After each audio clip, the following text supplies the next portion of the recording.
It was 10:57 p.m. on a Wednesday when my phone lit up. It wasn't a text. It wasn't a call.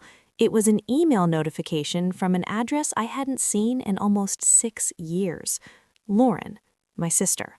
No subject line, no greeting, no pretense of warmth. Just a link to a luxury baby registry and one blunt sentence beneath it. We know you're doing well now. We expect a $5,500 contribution for the nursery. Don't be petty.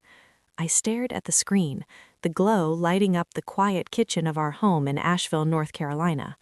The audacity wasn't just shocking, it was breathtaking. 6 years ago, that email would have broken me. I would have spiraled, convinced that something was wrong with me for being treated like a disposable bank account by my own blood.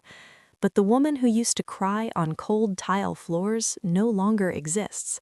She didn't survive the afternoon my husband looked at me with detached disgust and called me a burden.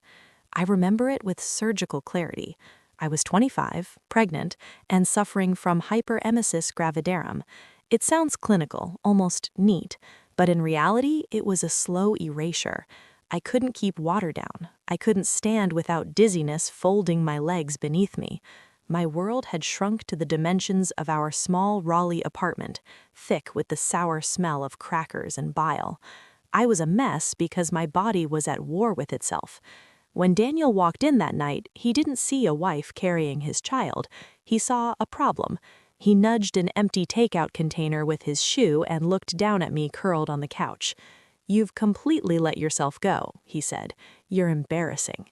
There was no anger in his voice. That was the worst part. Just disappointment, cool and absolute. And Lauren laughed. My sister sat across from him in a chair, flawless in a fitted dress I knew she couldn't afford. She didn't defend me, she joined him. "I would never allow myself to look like that," she said, smoothing her hair. "Pregnancy isn't an excuse to be disgusting, Claire. It's about discipline." With distance comes clarity. I understand now that it wasn't just cruelty, it was strategy. To take my husband and dismantle my life, Lauren had to convince herself I was less than human. If I was reduced to something repulsive, something unworthy, then her betrayal became reasonable. Narcissists don't destroy people casually. They erase their humanity first so they can sleep at night. That was the afternoon she detonated my marriage. She announced she was pregnant. Not just pregnant, pregnant with a boy, the thing Daniel's family had always obsessed over. 3 months along, she lied, resting a manicured hand on her flat stomach. And look at me, no sickness, no chaos. This is how a real woman carries a child. Daniel looked at me trembling under a blanket, then at her glowing with fabrication, and he made a calculation. He chose illusion over reality. He asked for a divorce the next morning. He walked out convinced he was upgrading his life.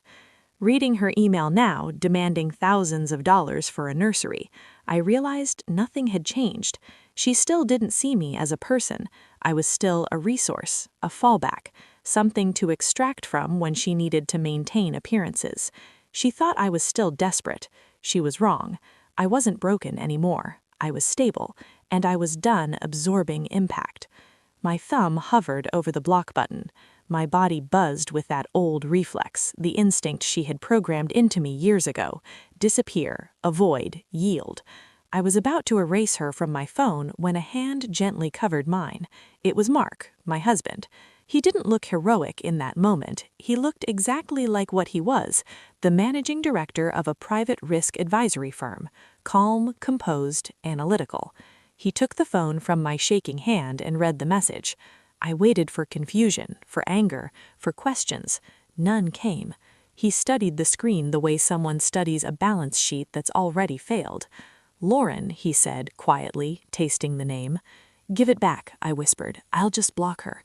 "No," he said, softly but firmly. "Blocking her gives her power.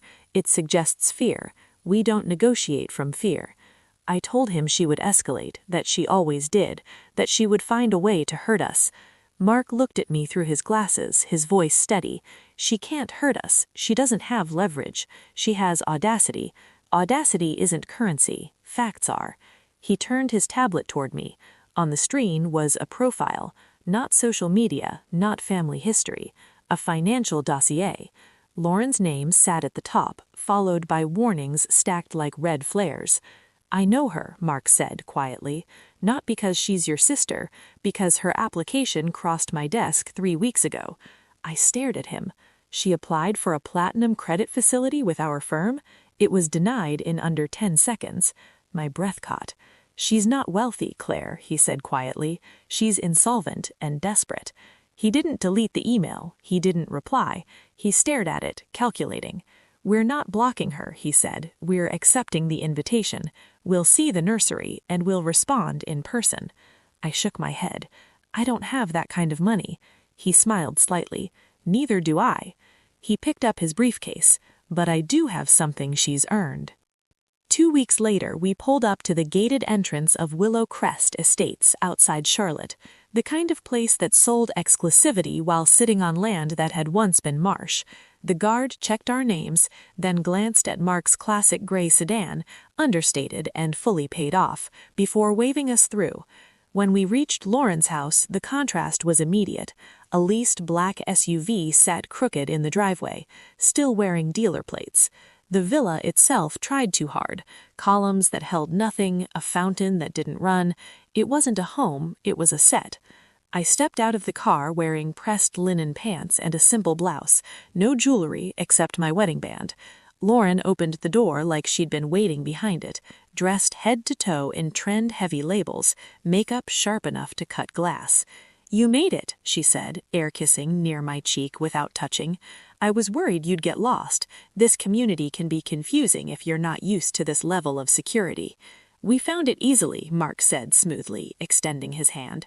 As he shook hers, his eyes moved, not admiring, assessing. He wasn't looking at decor, he was counting. Inside, everything was white and glass and cold, expensive-looking and impractical.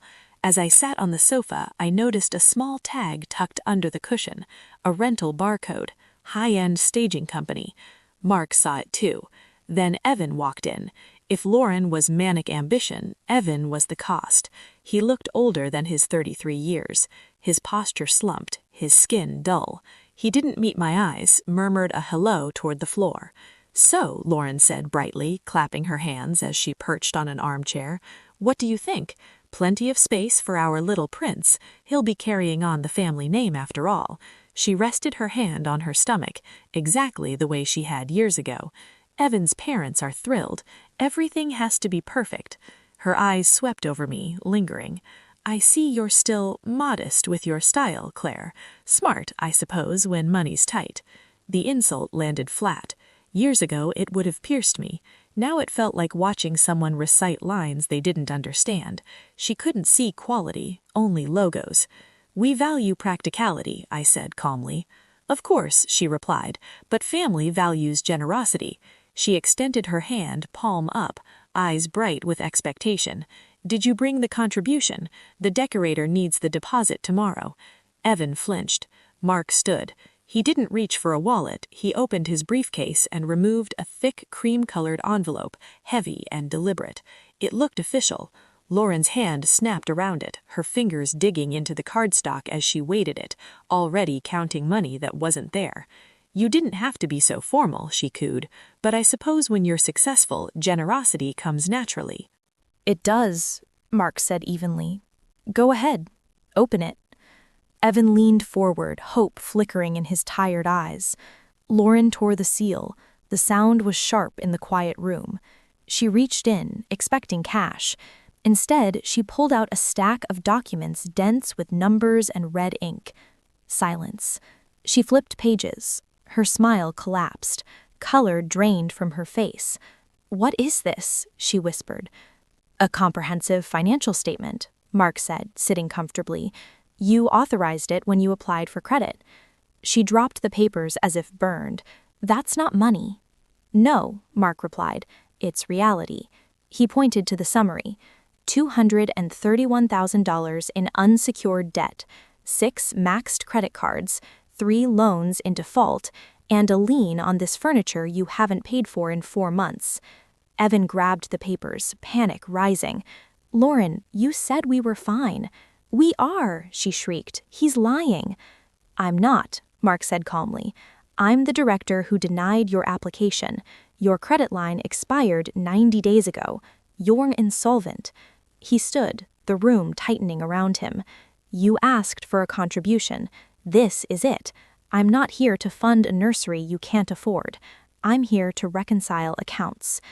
"That's a lie!" Lauren screamed, her voice splintering into something raw and jagged.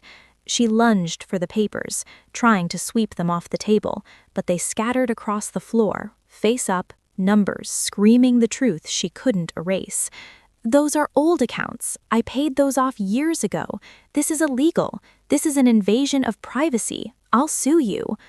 Mark didn't react. He didn't raise his voice. He reached back into the envelope and removed a second stack of documents. Thinner, heavier in consequence. "You won't sue me," he said calmly, "because you don't have legal representation, and if you keep lying, you're going to need a public defender." He flipped to a page highlighted in yellow. "Let's talk about dates. May 18th, 6 years ago." My stomach dropped. I remembered that week perfectly. That was when I'd been hospitalized for dehydration, the week Evan told me he couldn't handle the stress of my illness anymore. According to Lauren's story, Mark continued, she was pregnant then, radiant, fragile, carrying a miracle. Evan nodded faintly, eyes locked on the page. "Then explain this," Mark said, tapping the line.